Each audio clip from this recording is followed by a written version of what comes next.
C'est une stratégie, il faut bien l'admettre. La famine à Gaza. J'ai vu tout à l'heure une enfant Il y a quelques semaines, devant la peau sur les os, on voyait ses côtes, la les membres de pauvre. son parti à la Knesset, le Likoud, il a expliqué on ne peut pas totalement affamer la population parce qu'on va se faire pointer du doigt sur la scène internationale. Il a dit ça.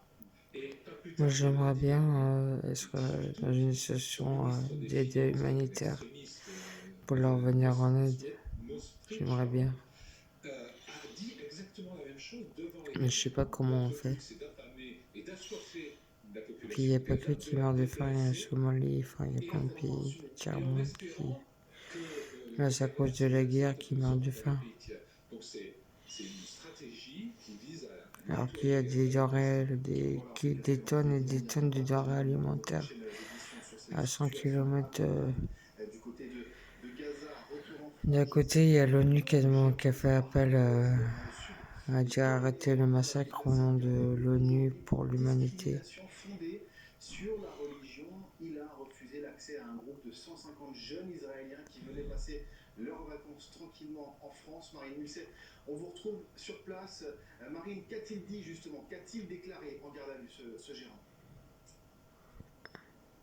Eh bien, écoutez, ce gérant de 52 ans nie les faits depuis le début de sa garde à vue. Alors, selon des informations de BFM TV, sa garde à vue initiale de 24 heures a donc été prolongée de 24 heures supplémentaires.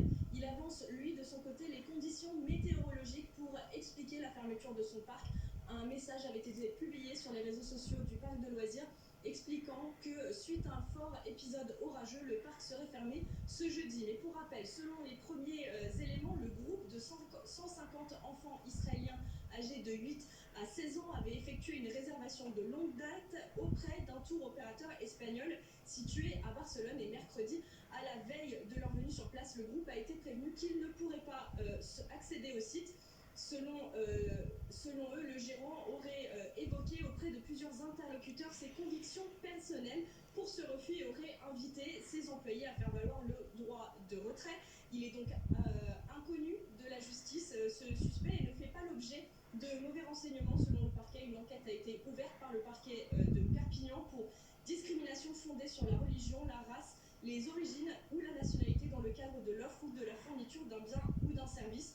Un délit qui est puni d'une peine maximale de 3 ans d'emprisonnement. Le parquet a également co-saisi la brigade de recherche de gendarmerie de Prades ainsi que l'Office central de lutte contre les crimes contre l'humanité et les crimes de haine. 3 enquêteurs spécialisés de cette unité de la gendarmerie sont venus à